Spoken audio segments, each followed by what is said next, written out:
Hey, everybody, welcome to another episode of The Creators Outlet. Please subscribe, comment, share, tell a friend, tell a friend, tell a friend. And we know this is going to come into play. TVMA and all those other fucking letters because fuck Danny. That's right. Fuck Danny. Danny's a little Danny. bastard. Little rotten prick he is. Whoever knew a puppet could cause so much fucking problems? You know, I thought it was Charlie McCarthy in blackface. I think it might be Bancroft in blackface. I thought the puppeteer was Bancroft, but with more hair over his forehead. Ooh, yeah. The puppet doesn't have as big of a forehead as Bancroft does. Yeah, it's just nobody does. No, nobody does. I mean, you could put like 17 Post-it notes on his forehead and still see them all quite clearly. Well, you know, his wife does write the Post-it notes for him, so he doesn't say phenomenal every 2 seconds. So, oh, that's good. That's like talking to somebody over in the UK and everything's brilliant. Right. Fuck me. So, Brian from Arif Saga and Dwarves versus Lion. Yes. So, why don't you give me the abridged history of your origin story in the comic biz? I am not a comic book person. I just jumped into this. I mean, obviously, I read comics when I was a kid, but the comic book creation wasn't really a thing until about a year and a half ago when my buddy told me I should try to take the novels I've been working on and a couple of animated series I was working on. Just said, hey, try them in comics. I did some research. I saw that the cost to create a comic book is way cheaper than animation.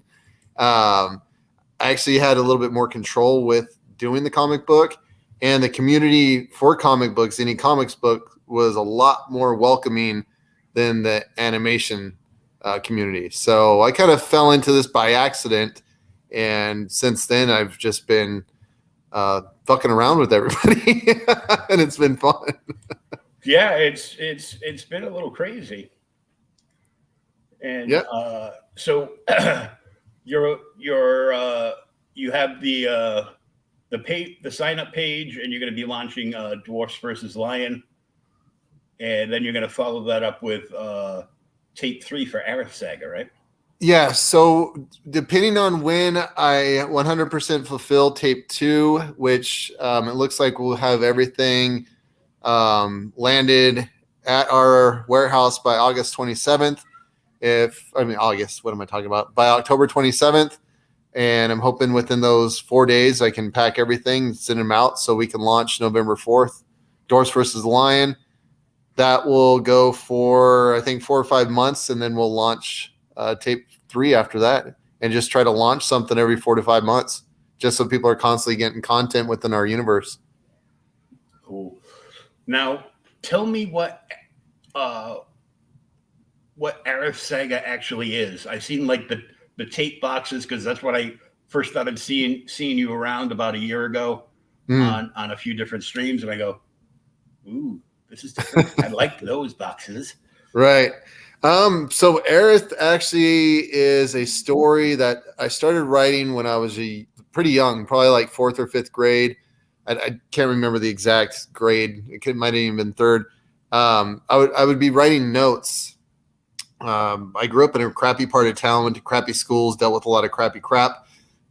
And to deal with that stuff, most kids go to counselors and whatnot. That's not what my family did. So I would take those experiences, write them down, but turn them into superhero type scenarios. So let's say I got in a fight. Well, I'd go home and write that this superhero, fought these 3 guys and saved the world. And it just was years and years of writing. Even through my high school years, I went through a lot of kind of traumatic stuff, and I just kept doing these notes, these short stories, as a way to deal with it. So even through college, I kind of stopped writing them. And one day in my early 30s, I found all my notes. I put them up on Google, a doc, put it all out on a story, and said, hey, maybe I should write this into a story. Aerith is actually a combination of multiple people throughout my life, starting from like 4th grade. Rafa is a real person. The creator is a real person. Everybody in the book is actually based on a real person. And that's like why I've been able to write kind of these really awesome personalities for these characters. It's been really easy. But yeah, Aerith is just, it's a weird autobiography is the best way to describe it. It's a view into the mind of someone who's high functioning Asperger's, who's had a lot of trauma in their life, and kind of seeing through their, seeing in their brain how they internalize something and then put it out on paper. So it's really just a autobiography on, acid, really is what it comes down to. Well, I wouldn't put it back. So you have Asperger's? Yeah, I have high functioning Asperger's. I'm very dyslexic, so it was really a pain in the ass in school, especially when you couldn't read and write, and teachers were saying that it was just because you were stupid instead of noticing that I had issues. Because the schools I went to, and the time period I went to, 80s, 90s, no one really noticed that stuff. Yeah. And the schools I went to sucked, so no one noticed that. So I was treated as, well, it was really weird. I excelled at math. I was programming actually at the age of 3, was tested for a high IQ when I was at a young age, but I couldn't read and write at all. And my reading comprehension sucked. So I was treated as a dumb kid or a slacker instead of, oh, maybe we just need to change or how we're teaching this kid. So it sucked. My elementary, middle, and high school completely sucked.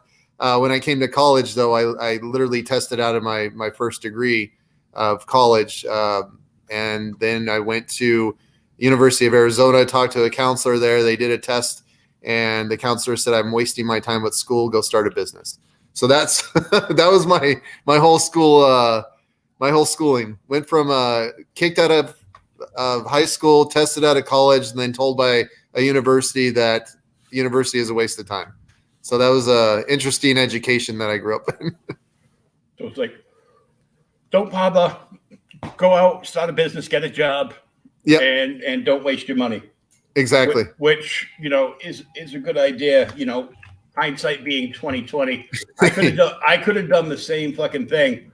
Apparently, I didn't have to go to school because I knew all the shit that I learned in my communications classes, like radio, television, video production, back when I went, back in I think around 99, because they were still editing on tapes.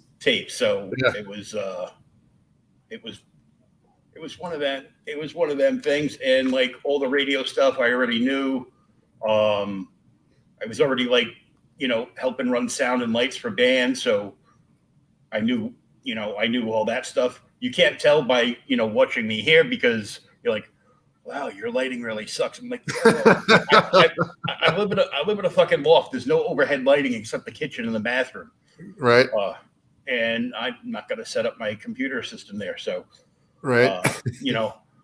I'll eventually get it. So it'll be, better, or I'll just come on and do like you're doing now and just show my avatar. Because I when I pop on, sometimes it's in my office, but sometimes I'm in my office, sometimes I'm not at the office, sometimes I'm at home, sometimes I'm have to use the wife's computer, or today I'm having to hide in the back room because my wife has kids and people over. So peoples. Yeah, and I'm very antisocial. So we got that. Now, what is special that you went out and designed custom boxes so people will keep and treasure like all the trinkets plus the books, and it makes like a nice display. Mm-hmm. So that comes from my marketing and product development background. In a different life, I was very heavy into the startup technology world. I was well known for product development and taking startups and building them up to possibly be bought. So doing the comic book, I came at it not as a comic book mindset. I came at it as a product mindset because I don't want to just do comic books. I want to do apparel. I want to do items. I want to build a brand, not just a comic book. So what I try to teach people when I do consulting is building a brand. You need to create a product that puts the reader or the buyer or the whatever into your product. How do you involve them into your product even before they touch the product? So one thing we've done for my wife's business is we are real heavy on presentation. And that presentation alone has gotten her more customers than anything else. So I said, let me try to do this with the comic book. How can I make someone get a comic book and already be involved in the story and excited about the story before they even see the comic book? Well, one, the product has to match whatever the comic book's about. So I was going, okay, we're kind of 80s, 90s rock. Let's see if a tape will work. And we designed it and the box looked great. So I said, hey, what we're going to do is every issue, we're going to throw it in a tape. Now we've made this box that is a shipping box, now a collectible product. So people are going to be displaying these all around. So it's like a billboard effect. You get a Gemini Mailer, you throw it in the trash. It doesn't have a purpose anymore. Mm-hmm. The tape now has a purpose after you've opened it up. One, you can put your stuff back in there and you have a nice way of displaying it. So if someone comes over and they see the tape, hanging on your shelf or whatever, it starts a conversation, and that tape is doing the advertising even after the product's been, read, touched, used. So it's just a constant way of doing free marketing. And that's why we did the box the way we did it. Cool. Now, what kind of boxes are being designed for dwarfs versus lions? That is a secret, but we do have 2 different boxes. Depending on what team you pick, you'll get a different box. You'll either get the Team Dwarf box or the Team Lion box, and they will look very cool and they will be display worthy. And you are launching on November 4th? That is our planned goal as long as we get tape 2 fulfilled, because I just don't feel like it's proper to ask people to back another campaign while they're waiting on your previous campaign. Yeah. That's not the name or reputation I want to build with Aerith. I want people to know that stuff gets fulfilled on time.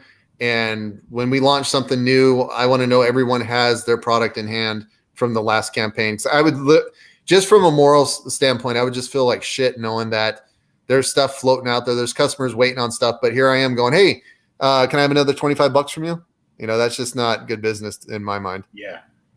So November 4th is a tentative launch date. Mm-hmm. So whenever you launch, I read that you're going to randomly choose somebody out to become a dwarf. Yes. So anybody who signed up for the on the sign up page, we will do a randomizer. I'll load all the emails into one of those random picker things online, do it live, and just whatever person gets picked, that person will be thrown in as a dwarf.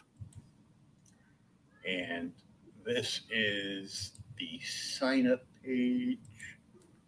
I, of course, have already signed up, but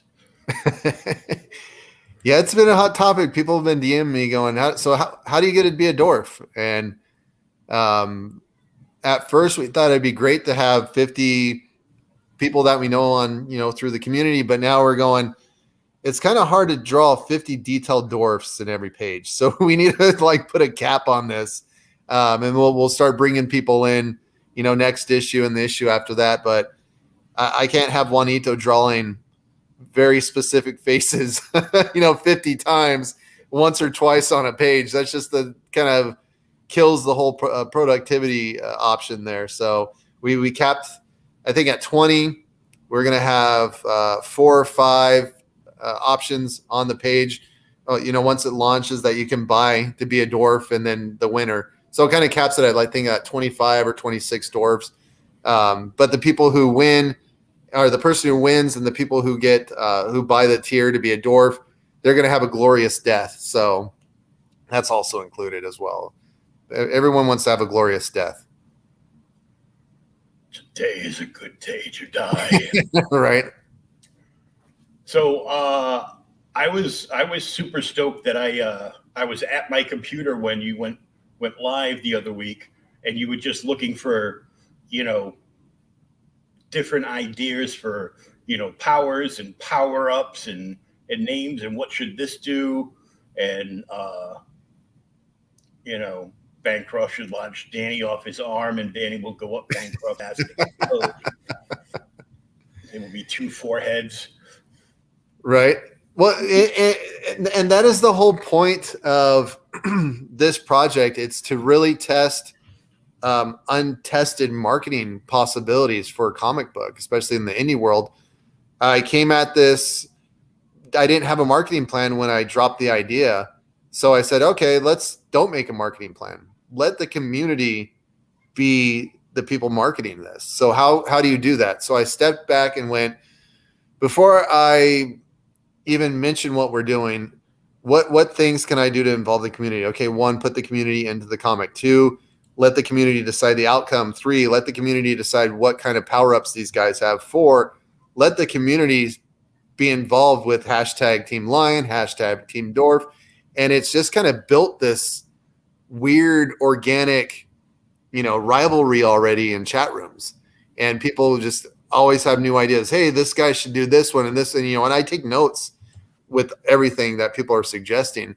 And this comic book series, because we plan on doing a lot more, has now become a community-driven comic. I'm just the guy paying for it and writing it and publishing and distributing it. Yeah, so you got everybody involved in it. We were all excited, because hail Crackback, Right? every day bow. No. And that's my next big question. Crackpack origin. Crackpack is way before me. I know it started with Skip and D-Wag, and Mo. I kind of just stumbled into it. B-Rose had me on after he saw me on page one's stream. So B-Rose had me on, and they were just saying, this dude's Crackpack, this dude's Crackpack, and they kind of adopted me into the group, and that I've been hanging out with them ever since. But Crackpack, that shit's been since Skip and D-Wag did the whole Crack Mountain map little live stream, and that was months before I even popped in. Wow. Because I got to tell you, it's funny as fuck. No, it is, and the stuff that Good Stuff's doing with his channel, and it just seems like this is a new evolution of the indie comic scene that's coming out. There's more involvement with the fans. There's more involvement with the backers. The creators are more accessible now. I think I feel like the backers are relating more to the creators on a more equal level than I'm not talking shit about the bigger guys, but I mean they're the bigger guys.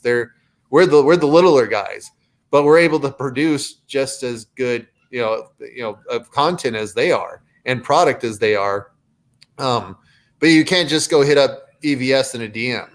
That's just not going to happen. I mean, you can, and probably, he might reply back, but to hit up one of us, you're most likely going to get a response, or you're interacting with us in the comments or on social media. And I think that's breeding a new kind of way of how people are going to start building their comics. Because you see a lot of the creators now. Look at the Diaz brothers. They're very involved with their backers.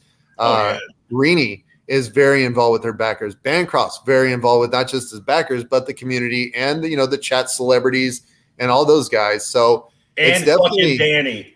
And fucking Danny. Yeah. So it's definitely, I feel, a new wave of indie comics coming.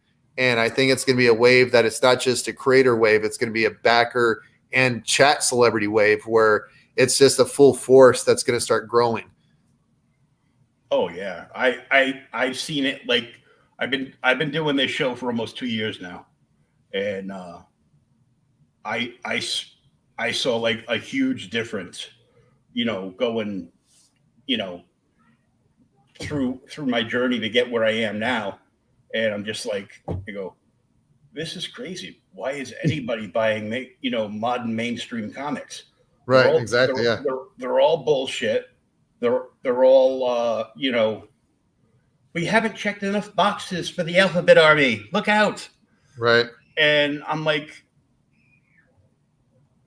quit doing everything like that. And I'm like, I went and I have bought nothing, as far as pseudo mainstream and old small press goes. I haven't done anything but buy like old back issues in like almost a year now.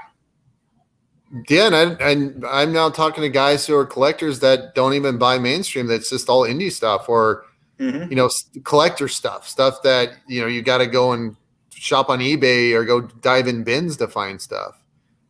People aren't buying the big three, the big two, as much as they say they are. And if you try to compare the two, the if you look at the size of the community compared to the purchasing power, the indie comics are dwarfing it. If you put it in, averaging out numbers, not apples to apples, and you don't have as much support. No one's. I mean, besides the famous artists or colorists, but the brand itself doesn't have the community support that the indie comics do. Like we have like the amount of interaction that we have with backers and the chat and fans is way more than the guys do, the big ones. They maybe talk to you at a con, but we get to talk to everyone every day. Yeah. I mean, the last con I went to was back November 2019. Because I'm connected to Outright Geekery. I also blocked the CEO because like CG is a hate group. I go, nope, that's the mainstream. Right. I go, you're a liberal sheeple. Leave me alone. I go, you're the new brand of liberal that believes everything they're told. So by all means, go ahead. But I get PR from like all the publishers, and I just forward it to them. If I see something on the list that I want to check out, I can just read the PDF for free. It's nothing that I want to. It's nothing that I want to invest in. I mean, I went. I was about to say Neff, forgive me, but yeah, fuck Neff. That Danny lover. I went balls deep in Mavericks. I bought the collector's box, Right. because I wanted all the mission briefings. Right. Yeah.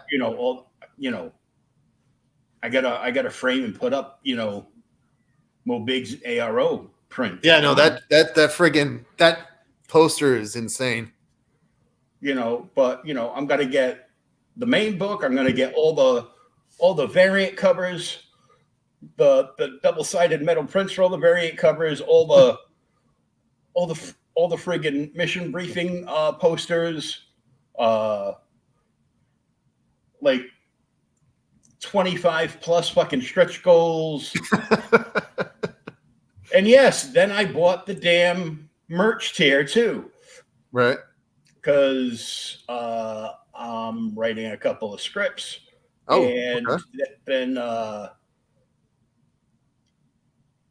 Neff told me that he put all this extra world building stuff on a 16 gig hard drive in the merch tier. I'm like, you son of a bitch.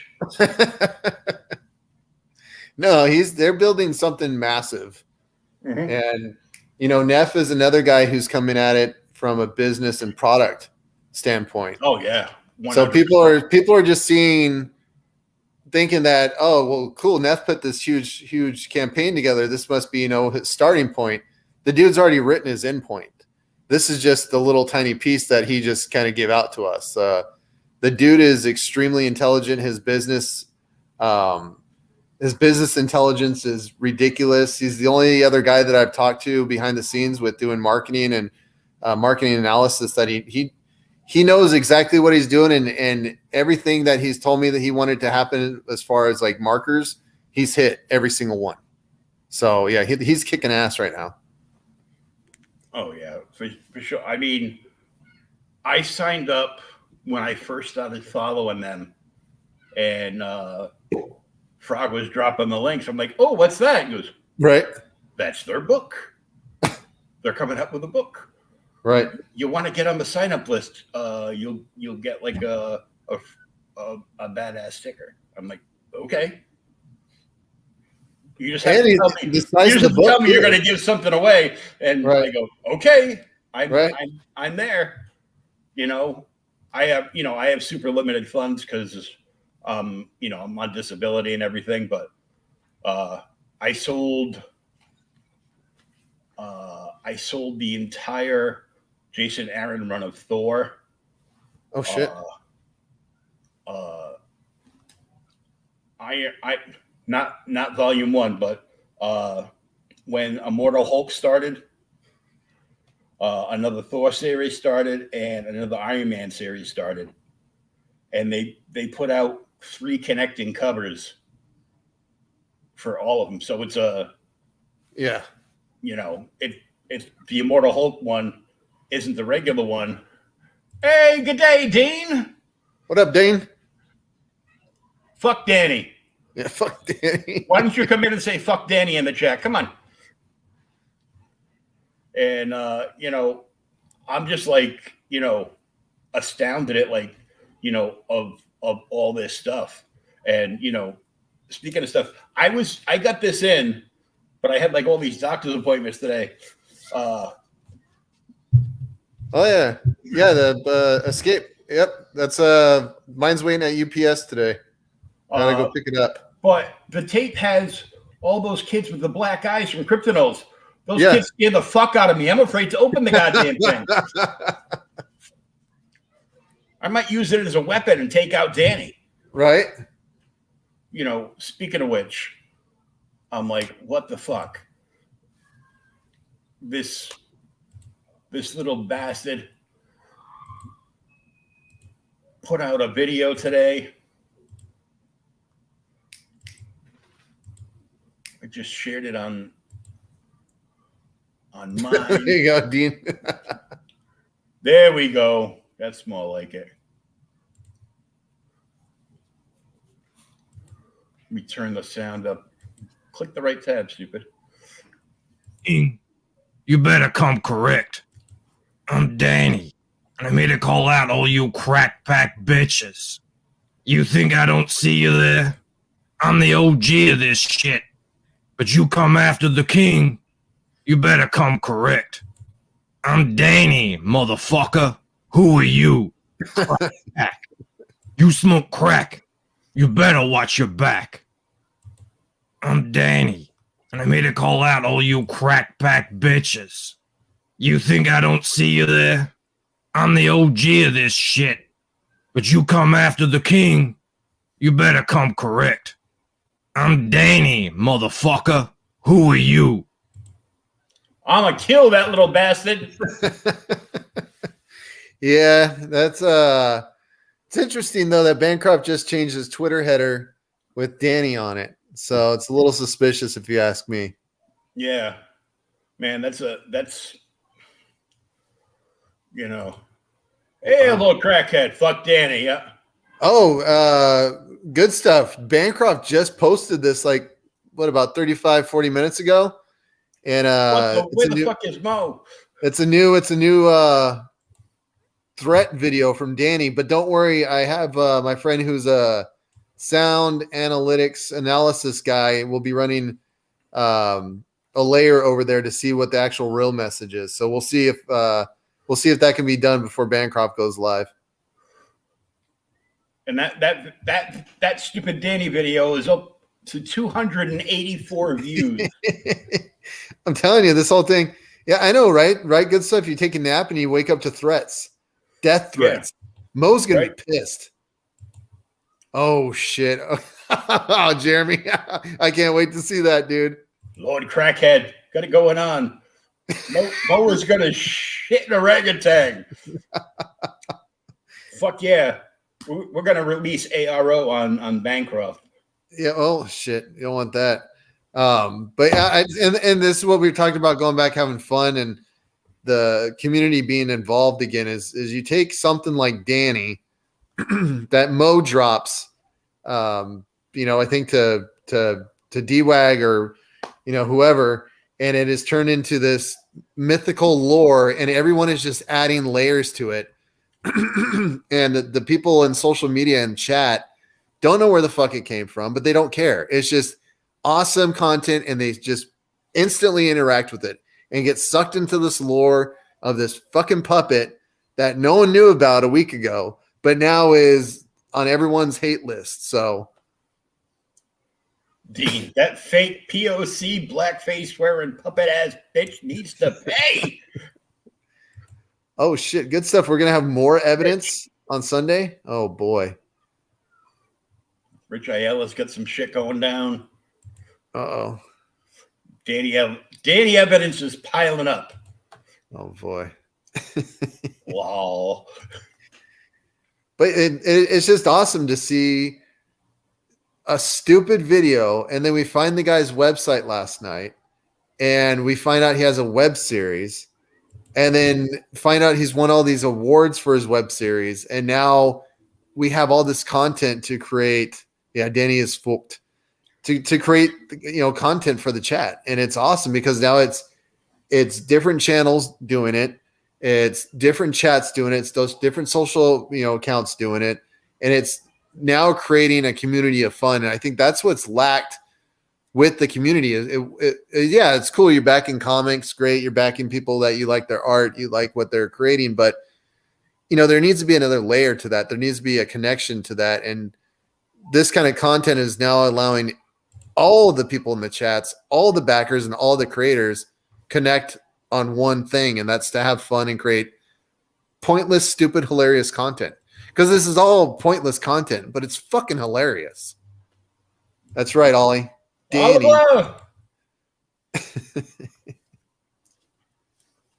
Oliver. Oh, there you go. I got this in today, but you put those scary ass kids on the tape. I'm afraid to open the fucking book. Damn it. I'm going to blame Danny for that too. Danny is KGB.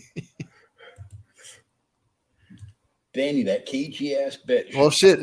If Good Stuff's got stuff cooking for Sunday's show, man, it's going to be good stuff. It is. I think when we finally catch Danny, we should lock him in a cage with a Maj. Oh, Jesus Christ. No. Oh, Jesus Christ. Yeah. No, Maj might break that puppet in half, if you know what I mean. Oh shit. Danny fulfilled those books. What the fuck? Ollie. Danny fulfilled the books. Does that mean Danny has escaped to Mexico? Well, that's where I would go. He must have found a tunnel. Yeah, one of many. Oh, there's more than one, you think? Really? Yeah, yeah. I think Oliver's got one directly to his house. Yeah, he goes out, grabs tacos and beers, and sneaks back home. He's on over, yeah. But we'll see. We'll see what Bancroft's got cooked up tonight, because I think he's got more Danny content. And what he's doing, he's got the Diaz brothers on tonight too, because they just launched Lost Page 2. And I think they're almost at 6. Yeah. Are they at 6K already? I think they are almost there. I think so. When he went live a little earlier. Yeah, he went live way early. It was like 10 o'clock my time when they went live. I was like, holy shit, this is the earliest launch stream I've ever seen. No, they went live again, I think around like 5 or 6. Okay. And because some people were probably like at work, so he wanted to be able to show, his followers the trailer and talk about it a little bit. And they would just shy of 5K at like 5 o'clock. So. Oh shit. Okay. Yeah, they gotta be there. I'm sure it's more than that now. I'm gonna check it out. Let's see. Lost Pages 2. Look at that. It's already on. Google's already got it indexed. Look at that. Let's see. Oh yeah. They're basically 5,400, and then they'll go on Bancroft. They'll get another 1,000 bump easily. Oh, shit, Chris Hansen's here. Uh-oh. Yeah, we're gonna do our goal for Doors versus Line just to be, middle school humor is gonna be $6,969. I've already picked out where I'm going to shut the campaign down as soon as it hits that number. Right. Yeah.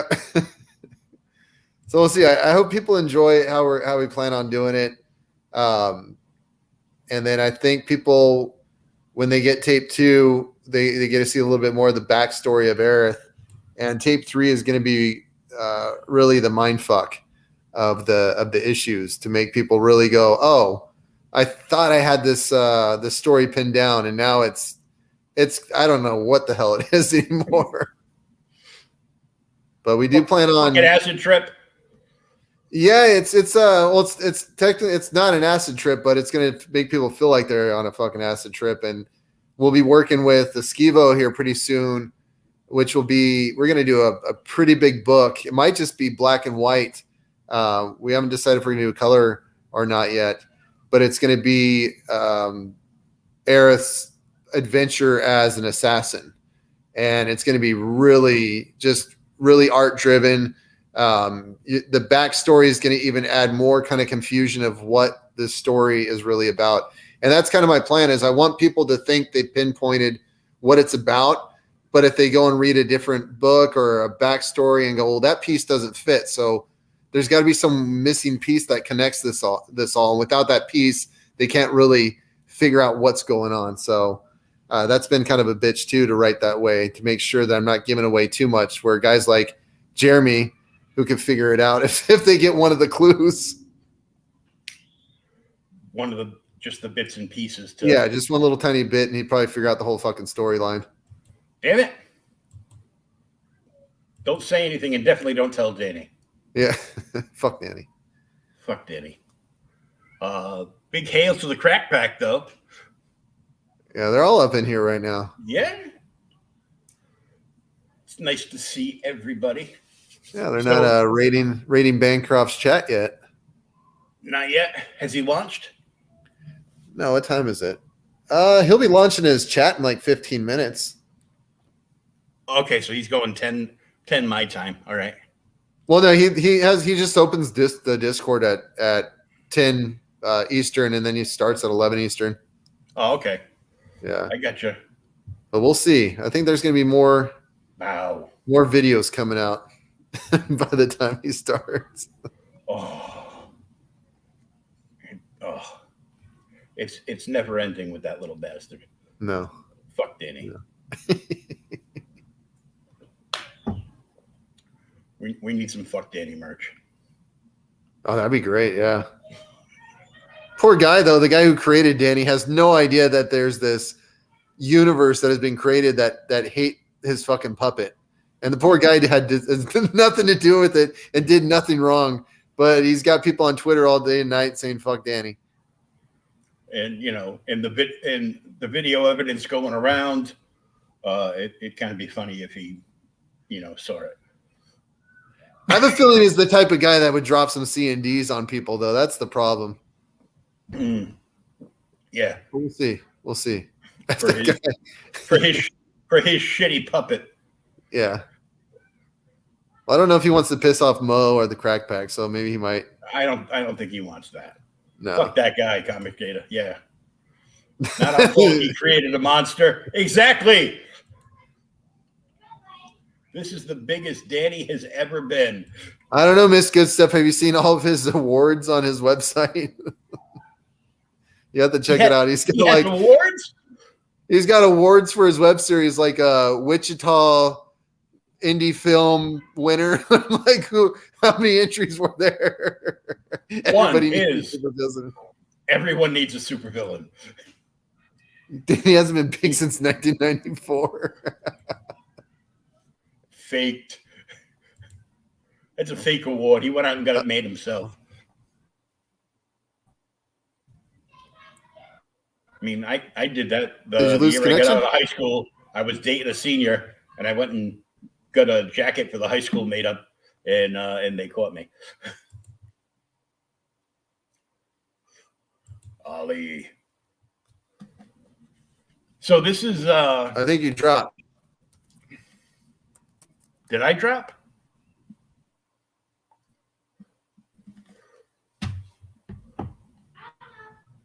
I don't think I dropped. Are you still there? Can you hear me?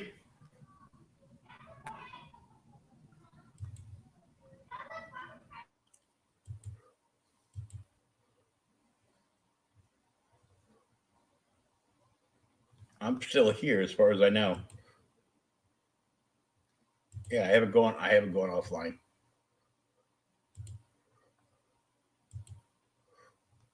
I'm still here. Yeah, okay, you can hear me. Brian dropped.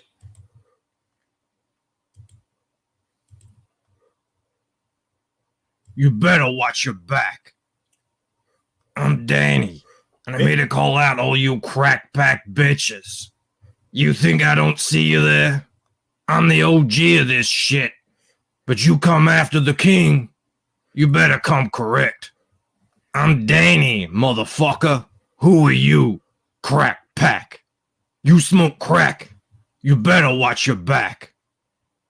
I'm Danny, and I'm here to call out all you crack pack bitches.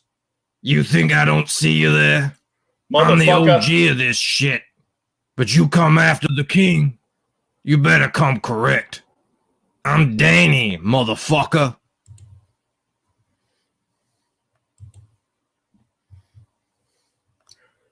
Damn it. Well, we don't need to see me on a big screen. Brian has been eliminated by Danny. What the fuck?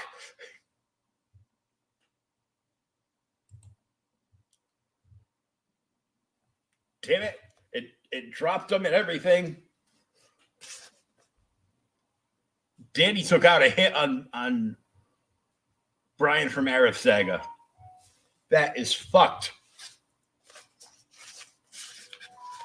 That is fucked. I don't know what to do now. So I'm just going to end the stream. Yeah, a moment of silence for Brian.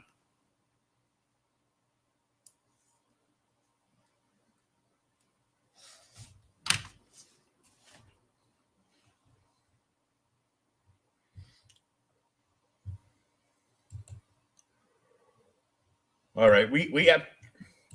Did he get back? Yeah, sorry about that. My kids turned off the internet. Oh, we thought Danny had you whacked. Oh, yeah, that's what it was. I was kidnapped. Shit, I wish they would have told me about that. I would have. I wouldn't have. A moment of silence for Brian. Yeah, no, we have, switches and stuff in the house, and the kids are running around with their friends, and I think they just went and turned off all the switches, and it turned off our internet. Oh, yeah. Danny is the crack pack what Ozma Dickhead was to the watch dudes. Oh, man. Fuck you, Ollie. I'm back, bro. Yeah. False alarm. Yeah. No, I already yelled at him, Miss Good Stuff, and now Puerto Rican mom is yelling at all of them.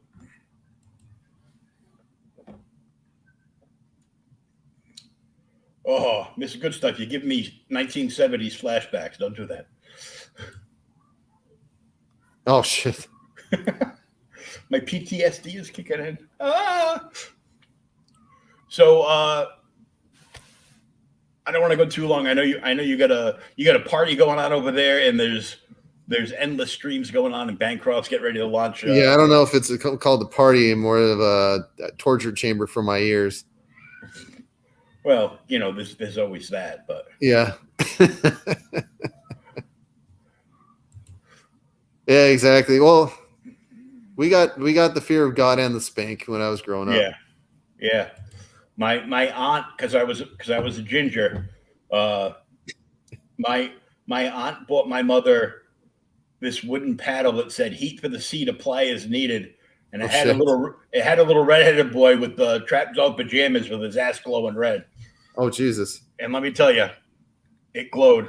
Although one time I put one of my mother's cast iron frying pans down the back of my pants so I wouldn't feel it. but then she hurt her hand on the cast iron frying pan, Oh fuck. Yeah. and it was fucking on.